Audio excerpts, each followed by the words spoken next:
Good morning, students, and welcome to our new presentation on Learning Unit 3, Science and Technology Teaching in the Foundation Phase for LSK 3701.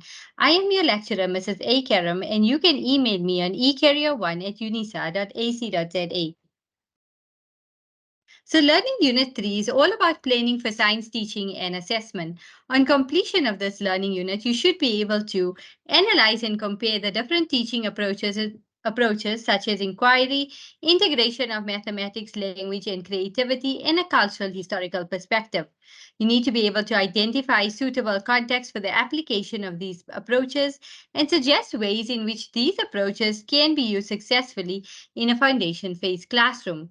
You need to be able to use examples to cite the use of approaches appropriate for the learning context and compile reports in which you demonstrate the ability to design your own practice based on known teaching theories. You need to also develop theme plans according to your interpretation of learning theories and demonstrate an understanding of the integration of science and technology through theme planning. This is where you will apply your understanding of the assessment of science learning in the foundation phase. So this learning unit is all about theme planning, lesson planning, inquiry-based learning, cultural historical perspective, integrated learning, assessment of learning, as well as understanding of science content and the assessment of process skills, and again, the assessment of understanding the nature of science, which we've done in previous units. So remember, the aim of this learning unit is to introduce you to a few approaches to teaching science to young learners. So you will be expected to basically analyze the different teaching approaches for their suitability to teach, for scientific literacy, while you will also be introduced to several teaching approaches. You will only be shown how to plan for teaching and learning based on inquiry. So I think most of you understand what it is to teaching through inquiry. We've been through this in Learning Unit 1 and 2, and it probably makes a bit more sense to you at this stage. So the theoretical aspects that we're going to look at, the focus of assessment in teaching of science process skills, conceptual understanding, and understanding of the nature of science. So the assessment practices are basically looking at learners' development of process skills, learners' understanding of scientific concepts, learners' understanding of the nature of science.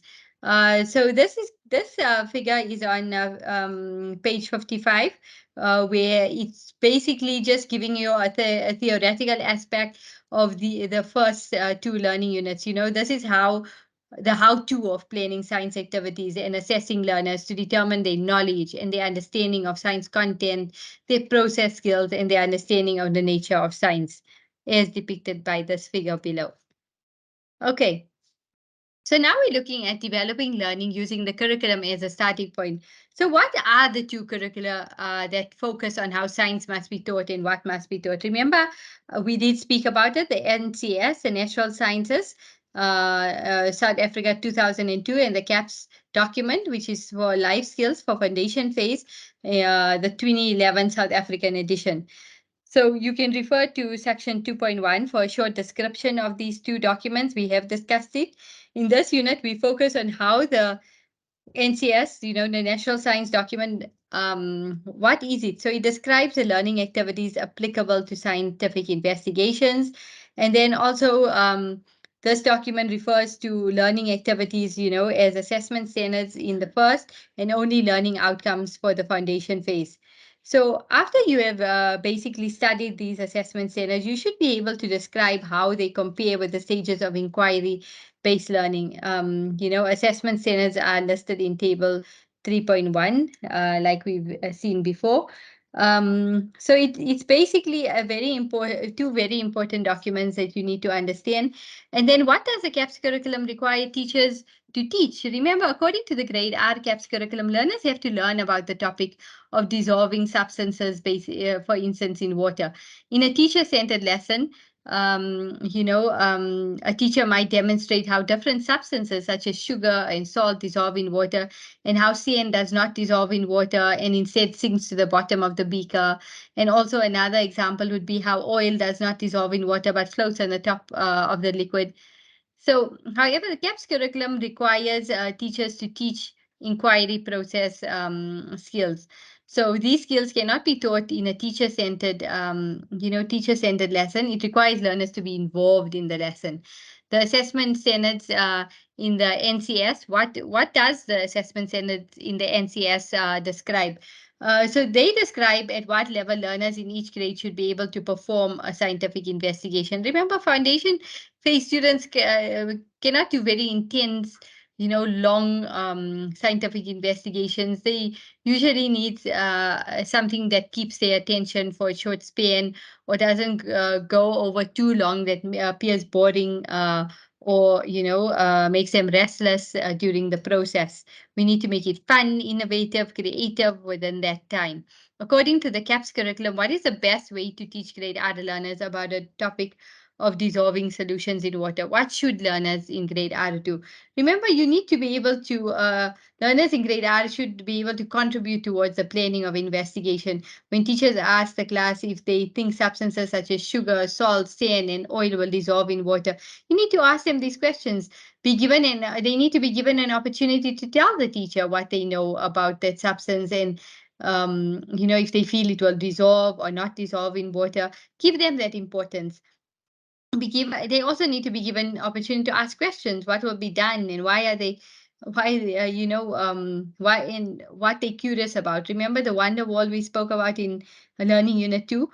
So they need to be able to be to basically be allowed to carry out the investigation themselves, possibly in groups. I know it's not always possible with young learners, leaving them on their own, by following simple instructions. So you have simple instructions on how to mix the different substances with water. You as a teacher can do it with them in front, let them follow what you're doing. So learners should be allowed to explain what is being done by using a few of the science words in their topic. For example, dissolve, keeping in mind the scientific understanding only develops if a word is known.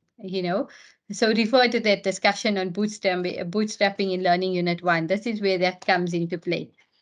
So just remember, developing learning using the curriculum is the first starting point that you need to do as a teacher.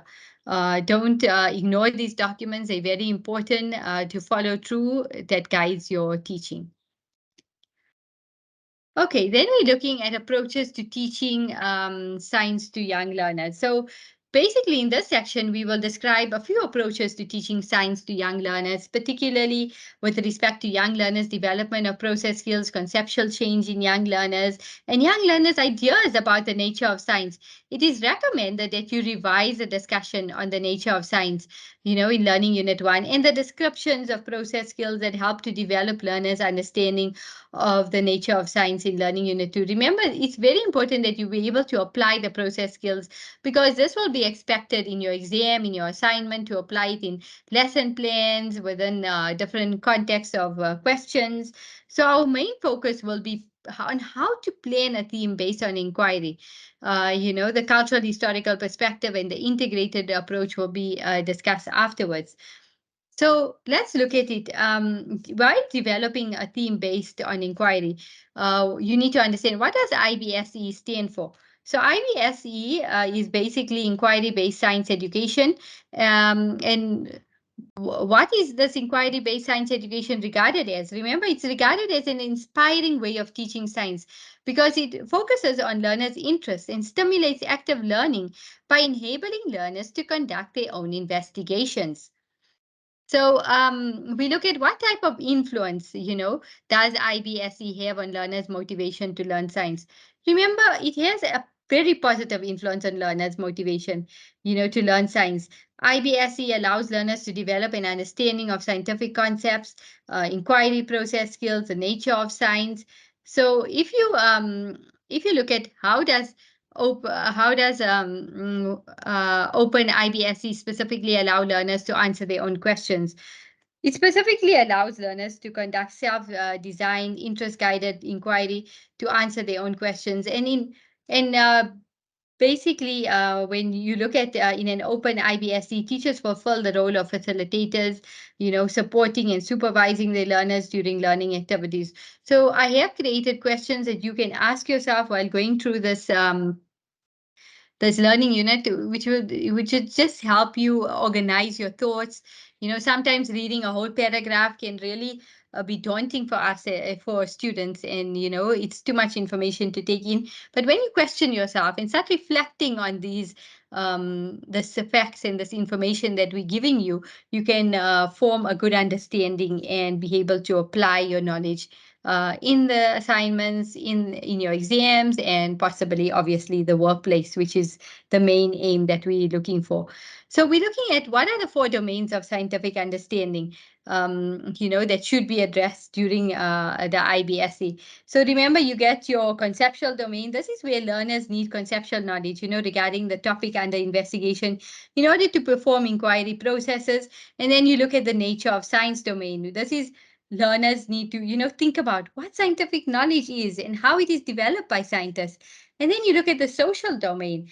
Sometimes we tend to ignore this, but learners need to be given an opportunity to talk to their groups, about their own understanding of the topic being investigated. And then we look at the procedural domain. Learners need to develop the process skills during an inquiry, as well as the skill of using scientific knowledge. So the four domains basically, what do they reflect? This is the question. They reflect aspects of science that should be addressed when the phases of inquiry-based science learning are planned. So there are different ways of planning the phases of an inquiry-based cycle of learning. You may come across a 5-phase cycle, but we will focus on the 7-phase cycle described by different authors in 2016. You can see that on page 59. This is where you refer to table 3.2, which explains each phase of the 7-phase life phase cycle in respect of an open IBSE. So it's very important that you understand the 7-phase inquiry based on learning cycle. I will expect you to integrate this into a lesson plan, theme plan. So I would expect that you go through this 3.2 very in detail, and actually try to apply it with different theme plans. So we will discuss the linkages between 7-phase inquiry based learning cycle and the assessment standards of South African curriculum, using this particular diagram. So even though while you're taking information, you're not thinking of different themes, I would suggest that after this presentation, you consider, different themes within your CAPS curriculum document and start applying, the phase, and taking into account the description of the phase and applying it to basically um, a lesson plan. So let's look at the introduction. The goal of this phase is to basically confront learners with problems connected to real world situation, to excite their curiosity, and increase their understanding of the nature of science. You don't want to bring in an introduction that doesn't make them think that this will help them in any way, during their own thoughts and their own world perceptions, or whatever the case may be. Exploration. Remember, the goal of this phase is to connect real world situations to learners' prior knowledge of the topic under investigation. So, as a teacher, you can show videos about a real world situation. The learners can do a reading assignment about the situation, and you as a teacher can ask learners questions about their understanding of the situation. As a teacher, you can develop a concept map like we spoke about before to give the learners an opportunity to show their initial understanding of the situation. This is how you include them in your lesson, and learners can give ideas about what else they would like to know about real world situation. Perhaps also, like I said, use the wonder wall. This is a very good way to to get to understand our learners better and understand what their needs are in terms of their curiosity level. And then we look at designing an investigation. This phase focuses on formulating research questions, composing a research plan, and constructing or collecting instruments of measurement. So sometimes we want them to do more research, collect things in the garden or whatever the case may be. So as a teacher, we should explain the criteria of a proper investigation. They are young kids. We need to give them step-by-step processes so that learners usually work in groups, but more effectively, especially at that age. So design your investigations in that way. The groups can have different investigations, so you don't have to let everyone do the same thing. They can do different things in groups to get a broader understanding of the lesson. And while conducting the investigation, this phase focuses on data collection. So as a teacher, you can help learners make the correct measurements and take notes, when it comes to data handling, how many fish in the pond or whatever it may be. So as a teacher, you should engage learners in explaining and reflecting on the investigative procedures. And then when we look at conclusion, there's always, you need to conclude your lesson. So learners must connect what they've learned, the data to their research questions, and realize the results. This is how they form, a bit more a better understanding of their opinions. They can understand why their opinions were maybe different or naive. So they should be asked to explain their opinions and thereby allow them to reflect on what you've found in the investigation. And then we look at presentation and communication. So after learners group or group work have been carried out, you need to be able to allow them to draw conclusions. So they must communicate their results as in a comprehensible way, whether you can allow presentations, posters, videos, creative dramas, whatever is suitable for your foundation phase learners. So as a teacher, your role is to facilitate the learner's reflection on the results and how best to present them. So as a learners basically carry out self or peer assessment. As a teacher, you can assess the presentations and see later notes. And as learners, they can basically make their own notes in science journals. But this would actually remove the social element of the space. So it's better to actually incorporate this in a classroom, in a group work activity, but it depends on your teaching method that you decide to use in this case. Deepening and broadening. So during this phase, the learners reflect on the inquiry process, what deepens their understanding of the topic. So as a teacher, you should return to the concept map and either make a new map to reflect the learner's new understanding. Remember, we're looking at what their prior knowledge is and what their new knowledge is and how to incorporate it in such a way that they make sense of it and they understand it and it stays in their long-term memory. So the class obviously would return to the wonder wall and reflect on which questions they wondered about have been answered and which they would still like to inquire into. So remember, these reflections should lead to a new cycle of inquiry-based learning or education. So after you have studied the 7 phase of the Open IBSE model in Table 3.2 on page 60 and 61 of your study guide, remember it can differ because I am using a hard copy. You should study this figure 3.2, and you need to basically understand it with its relevance to the CAPS document. So do you agree with us that the South African curriculum for science learning in the foundation phase does not lend itself to true open IBSE? This is a question you should ask yourself, and obviously adapt, but use your CAPS document as a guide. Okay, so this is questions that I've derived, where you have to name the 7 phases of the inquiry-based learning. Sometimes I find students forget, 1 or 2 of the phases and then they lose marks. So remember, it's introduction, exploration, designing an investigation, conducting the investigation, conclusion, presentation, and communication, and deepening and broadening. So, you need to also describe each phase, what it expects. We've just went through that. And when it comes to the domains, remember, when it comes to introduction, it's the domain focus will be the nature of science. Exploration will be conceptual. Designing and investigation will be many things. It will be nature of science, procedural, social. And then conducting the investigation will just basically be procedural. Presentation and communication will be social, procedural, and conceptual. Oh, sorry, I think I forgot conclusion. That's nature of science and procedural. Deepening and broadening will be social, procedural, conceptual, and nature of science. Um, so you also need to create a mind map to understand the links between the 7 phase inquiry-based learning cycle and the South African curriculum. So this can be seen, I think, in figure 3.2 on page 62 on my side, where it links between the 7 phase inquiry-based learning cycle and the South African curriculum. So where you look at what each phase and how it it works with the curriculum and how you can incorporate it. And then you also have to develop a theme plan according to the 7 phase inquiry-based learning cycle in respect, of the open IBSE. So try and make, activities for yourself, looking at different topics and work with that. What five aspects do you think that run through the 7 stages of the inquiry-based model for open IBSE. So also look at this. Look at this. It's very important that you understand, this in detail. And what do you understand by communities of practice? So what is the main objective of science activities? What does motive orientation mean?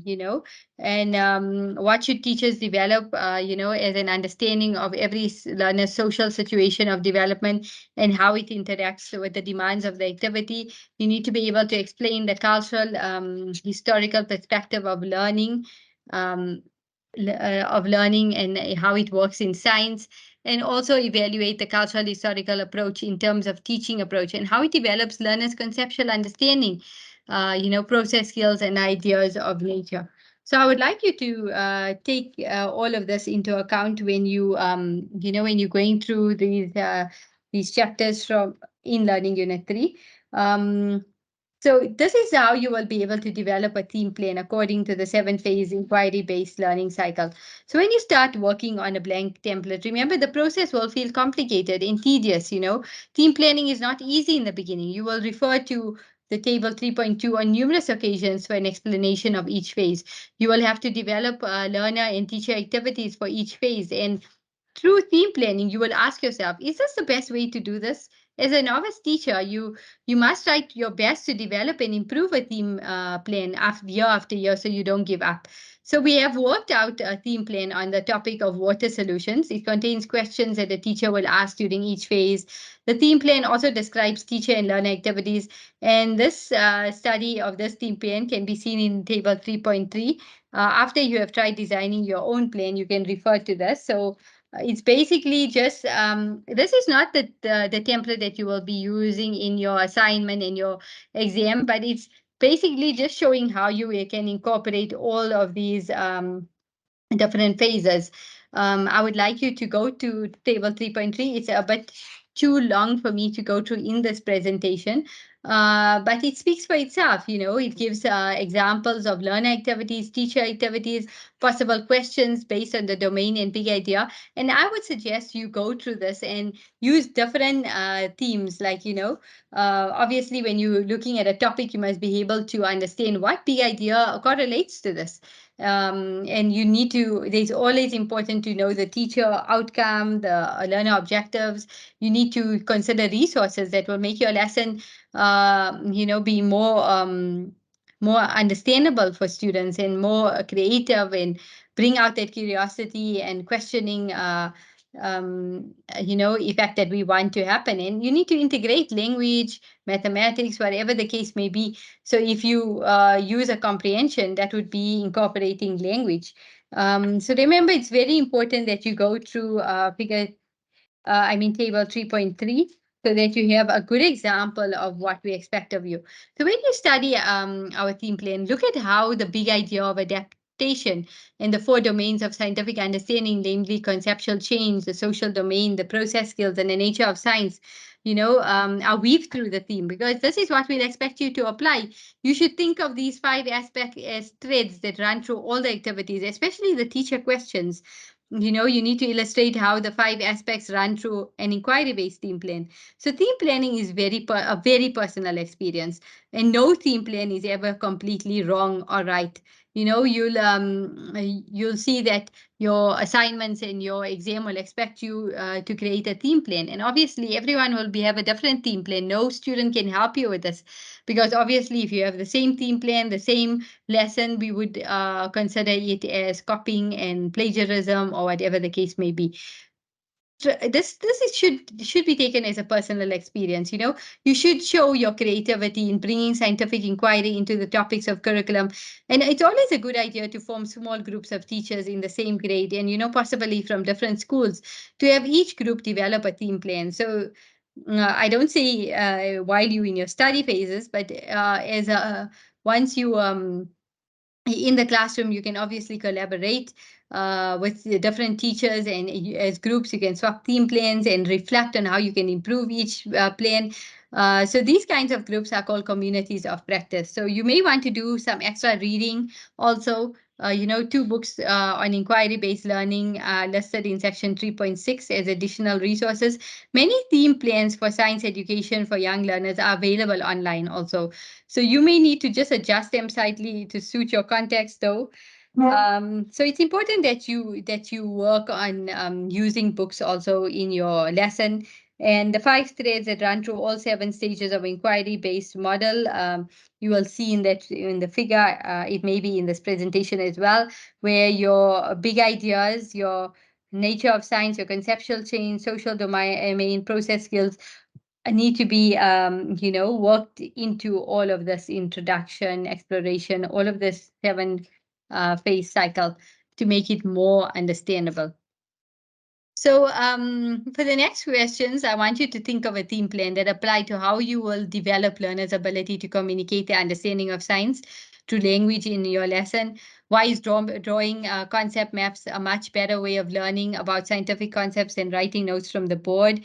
And using the same theme plan to draw initial concept map. Remember, thereafter, I expect you to update the concept map with with more information learned after an investigation you carried out. And how would you integrate technology education into your theme planning? Technology education is very important as well, especially in this module. So consider ways of integrating mathematics also into your inquiry-based theme plan. This is the links we spoke about between the 7 phase inquiry-based learning cycle and the South African curriculum. Remember, when it comes to introduction, it's basically just introducing, but exploring, you need to look at the curriculum. Learners lay out the materials selected by the groups. When you're designing an investigation, you want your learners to tell who will do what in the investigation. So everyone will have a different responsibility. And then conducting the investigation, learners participate in the activity. This is when they're actually participating. Conclusion, this is where learners reflect, on whether it was possible to carry out the plan, what did they learn. And presentation would be learners use the different ways to communicate. Think of language activities and how can they communicate, whether it be a poster, a drama, whatever it may be. Deepening, this is where learners reflect on the other topics that can be investigated. So what would they want to learn next? Remember the wonder wall and the 5 threads that run through all 7 stages. This is where we spoke about these 5 threads. You will see me asking you to apply what big idea relates to this topic, what conceptual change, the social domain, the process skills that can be used in this lesson. So it's very important that you are able to use the 7 phase inquiry-based cycle and this 5 threads when doing your theme planning, and in order to be successful in lesson planning in this module and beyond. Okay, so let me just go through this cultural historical perspective that we talked about in the previous, in this previous slide. Where teachers, as a teacher, you need to develop science activities and themes, within certain objectives in mind. So the main objective of science activities is to develop scientific literacy in learners.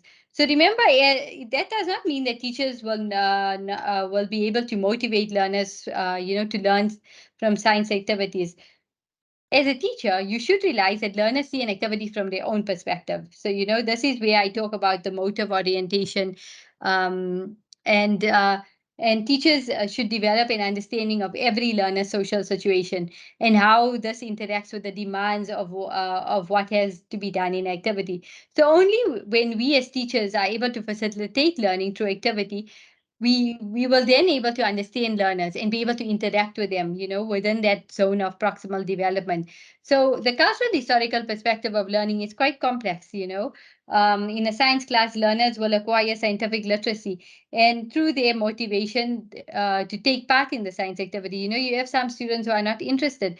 So through their actions, the learners influence not only what happens in the science activity, but also their own learning of science. So we need to consider in a science class, what we need to consider is a social setting in which learners' personal motives and competences are realized, when the activities meet the requirements of science learning. So remember, different learners in the same class who are doing the same activity can experience a different social situation when doing these activities. So a learner's experience and activities are dependent on how she understands the requirements, of the science activity, and how the ability to reflect and generalize its requirements. So you will find some students understood the experience, some don't understand the activities.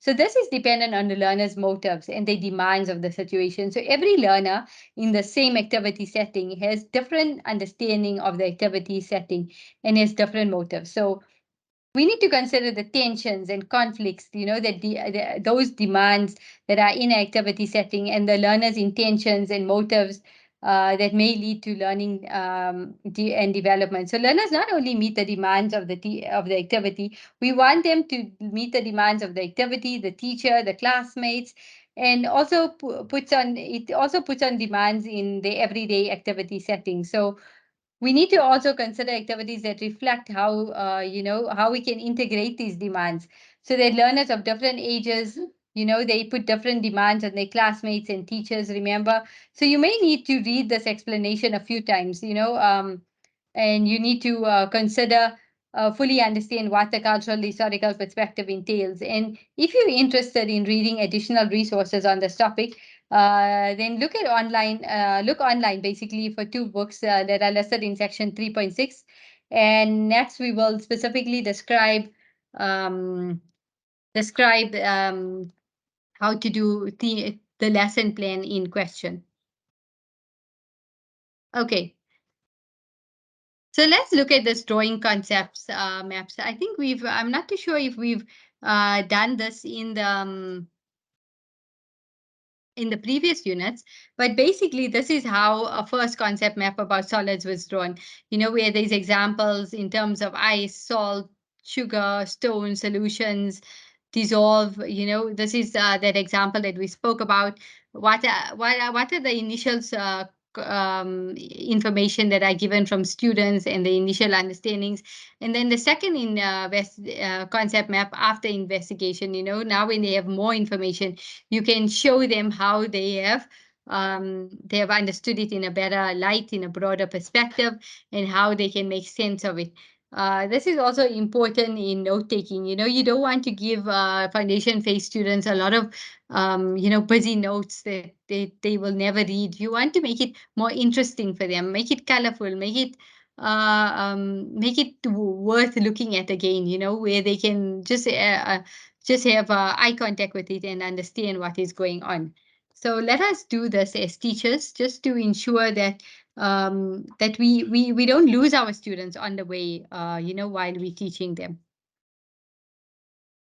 Okay, before we talk about the daily lesson planning for inquiry-based team planning, it's important for me to also um, allow your understanding of integrating, language, creativity, mathematics, and technology in this type of planning. So as teachers, when we plan science activities for team plans, they should be aware of how language, creativity, mathematics, and technology can be integrated into activities. So, when we're developing learners' ability to communicate the understanding of science through language, we want them to, if you as you can see, different authors speak about it. Charlesworth and Lynn, 2013, observed that young learners communicate their understanding of science better where there is action plus talk, so about science. So when they do science, rather than learn about science. So these authors add that communication can happen through talking, through writing, drawing, construction, drama, painting, puppets. So remember to make your lessons interesting. I find a lot of students just write, introduce a lesson, read the notes. This is not a good type of way to introduce lessons to such young learners. Even this going forward, you need to be creative in your lessons. A foundation phase teacher once read a story that had a picture of a child sitting on a cloud. She asked the class, "Can you really sit on a cloud?" There was much debate in the class until one learner said, "No, I don't think you can really sit on a cloud." I have flown in an aeroplane, and you can fly through it. A lot of science was discussed and communicated during that type of lesson because the teacher asked the right question. Young learners should have a science journal, I would say, and either blank pages only, where in which they can write and draw science related ideas as they develop in your classroom. So remember, this is like writing to learn. So learners can communicate their understanding through diagram, concept maps, creative activities. They can write their own stories. I see many, my own kids as well, who learn about something and they start writing stories. Some of them write songs, poems. It depends what their interest lies in. So learners could write a script of a drama before performing it, based on their understanding of a scientific concept, of course. So you can read more about writing activities. I suggest as an additional resource, look at 3.6 and just read more about these topics so that you are able to apply it well. Remember, we're not expecting you to rewrite the study guide in your assignments, in your exams. We're expecting that you apply the content that you have learned. So this is very important that I need to, let you know about. And also, when we're talking about creative art activities, remember, art activities fit well into a seven-phase inquiry-based team plan. So children can use art to demonstrate their understanding. Think of all of this, whether it comes to integration of technology education into a team plan. So the same principle described.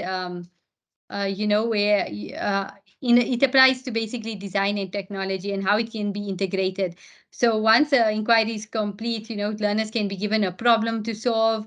If you're talking about pollution, how can they solve this problem, maybe of pollution in the area, or whether it be littering, recycling, and mathematics into inquiry-based team plan. Remember, measurement is about describing the world, which is the aim of science with numbers. So young learners first learn to measure with informal units. So consider putting tables and graphs into your activities as well.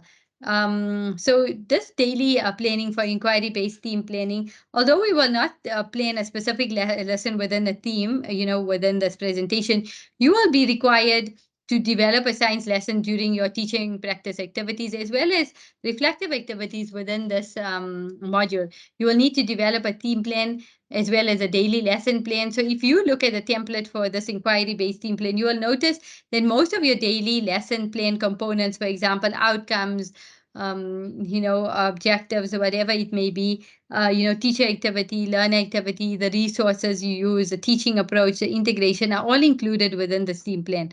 So this is the new, it's not actually new, it's been used it's basically a template that needs still to be incorporated with the seven-phase cycle and the five threads. But basically, you need to put in the outcomes. You need to consider concepts before you start teaching the lesson. What type of differentiation? Enrichment is very important to support our students. Some of them may take longer to develop a certain concept of science. We need to give enrichment support. The lesson presentation will include the introduction, the body of lesson, the conclusion. All of this need to be incorporated with the seven-phase cycle. And then your assessment, whether assessor forms, strategy methods, assessment instrument, reflection, resources. All of this is very important. There will be further guidelines that will be given within your assignment 2 or assessment 2. Be sure to read the guidelines, and then as you understand them, you can obviously delete so that you have space to fill in the correct information according to your theme plan. Okay, so let's look at assessment for science learning. So how does the curriculum guide teachers? Teachers, it basically teachers need to be guided on what to teach and how to teach. It's very important. It lists what learners should know and be able to do. It therefore guides the assessment that teachers carry out. So if you look at figure 3.1, you'll have a better understanding of how the curriculum and assessment are linked. And in the foundation phase, how do teachers assess science? Remember, teachers assess science informally for learning instead of assessing learning itself. So, Teachers who assess for learning will know what their learners understand or what they can do, and what they partly understand or can do, and what they do not understand or cannot do. And also, what does it mean to assess for learning? This is remember, this is what we spoke about now. When you're assessing for learning, it's basically a better way of assessing our students. Assessment should support learning rather than judge or achievement. That's what the main understanding should be from this. And also, if you look at how is the tool of assessment for learning used by teachers, consider how can informal assessment learning activities take place, and how you can basically informally assess learners' ability to apply the process skills. Remember the doing of science, observing, comparing, classifying, measuring, all of that. And how can you informally assess learners' understanding of scientific concepts? How can they communicate the science understanding? And how can you informally assess learners' understanding of the nature of science? And also, how can you use your lesson plan theme to develop a framework of assessment for science learning in the foundation phase? I would say that assessment for learning is basically a tool, used by teachers to reflect on their own teaching and revealing what should be done and how it should be done to improve learners' understanding and process skills in relation to science. So assessment happens informally through many learning activities. So in this case, assessment happens through questioning, concept maps like we spoke about, the learner communication, when learners talk, write in science journals, and engage in art and drama activities. So it's very important that you able to informally assess learners' ability to apply process skills. This is when you're looking at the framework of assessment for science teaching, science learning in the foundation phase. You can see, can learners communicate their understanding through various means? Can learners communicate their reasoning about a scientific concept? This is the conceptual understanding. Learners communicate their process skills and concepts. So remember, when they're observing, you need to consider, can learners use their senses, to make observations, to make inferences, and from these observations, can they compare the phenomenon to identify differences and similarities? Can learners record this information in a table? When it comes to classifying, can learners group similar objects according to a small system of classification? Can they represent the classification system visually? Measuring, can learners make measurements using formal or informal units and record these measurements, whether it's a data table that you allow them to do, so you need to be able to create worksheets in this sense. And the nature of science, are they developing the 9 points, in learning unit 1 that we spoke about? So remember, when informally assessing learners to apply process skills, they should be able to name and describe the process skills. The curriculum requires that learners perform these skills, during scientific investigation. And the process skills basically support the assessment standards for scientific investigations, which are plans. And it's necessary that teachers assess this learner's ability. And remember, when in the 7 phase cycle of learning, that we spoke about, there will be opportunities for learners to do such activities. So if learners are able to perform these tasks, it will provide teaching moments. A teacher will informally check on learners' progress while facilitating the science investigation. You cannot just leave them alone during a scientific investigation. You have to constantly go in and ask them questions, check that they're making the right observations, or that they actually concentrating on their investigation. If the teacher notices that if you as a teacher notice that some learners cannot do an activity, help those learners. If you observe that most learners are not able to do the activity, then you may have to teach the whole class how to perform and communicate the relevant process skill. You cannot just leave them. And also, when you informally assessing the understanding of scientific concepts, you as a teacher should know which concepts were evident in the specific scientific inquiry. You cannot ask them things that were not, like, was a scientific inquiry about freezing solutions or evaporation, for example. So don't try to add in too much further information. Whatever they have observed in that specific science investigation, let it be a build-up to what they need to know. So remember, sometimes it looks, these scientific words, the role of learning scientific words, it plays in the long journey of conceptual change. And to learners, it seems very difficult in the learning of science. But where learners move from everyday understanding of ideas and phenomena, they move to a more scientific understanding. So just know that it cannot be done overnight. As a novice foundation phase teacher, you will soon learn how many scientific words you can introduce at a time. You as a teacher, you adapt to your classroom environment. Some schools are more advanced, where others are struggling with reading and writing. So we need to consider all of these challenges. So once learners have investigated, a scientific concept through inquiry theme, they should communicate their understanding by drawing diagrams and concept maps, writing poems, acting out role plays, dramas, making presentations. We want them to paint. We want them to draw. Creatively. Science is about so many different ways of communication, and this is how you will build the understanding of a concept. So, also again, refer to 3.6 for more additional resources. It is important that learners not only communicate facts, but they also use reason, while with scientific ideas. And then we talk about informal assessment, understanding the nature of science. So it is argued that as a teacher, you should bring learners' attention to these criteria, by means of inquiry theme. So you should ask questions throughout the inquiry, that develop our learners thinking about the nature of science. The questions also serve as assessment for learning.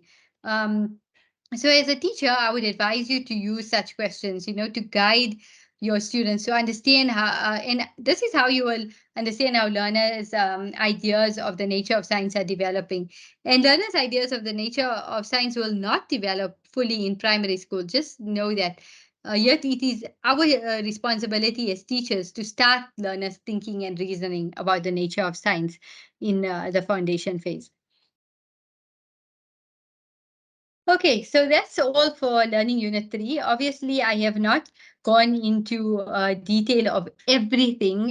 This is a very crucial learning unit where this is where you start learning that application into lesson plans will be. Okay, can I start the thank you slide again? Ma'am? I said the final slide. I think I went off it. Can I start it this last one Yeah, again? you can restart it. You can restart it. Okay, so that's it for Learning Unit 3. This is a very crucial and important learning unit where you learn that in this learning unit, basically, you are given a comprehensive explanation of how to go about planning lessons that develop three aspects of scientific literacy, namely science knowledge and conceptual understanding, science process skills, and understanding the nature of science. You have now also seen that whatever we've, been through in Learning Unit 1 and 2, and how it needs to be integrated into lesson planning within a team. So in this unit, we attempted to develop, your ability to plan science activities within the inquiry theme, for a specific topic, and you were led in the development of a theme plan. So remember, as you creating your individual lessons, you have to consider all of these ideas, that we spoke about in Learning Unit 1 and 2, and in the following section, you will be equipped also with knowledge and skills to develop technology lessons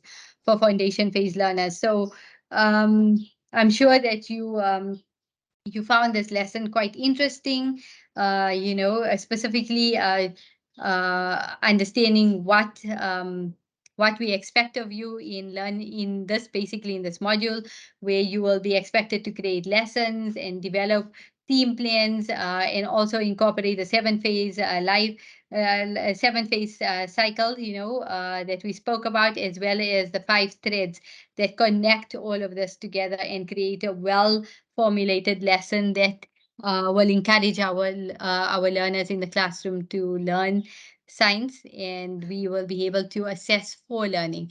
So I trust that this was a good presentation for you to get started with Learning Unit 3. Please do the activities, and I wish you all the best. Thank you. I'll see you in my next presentation.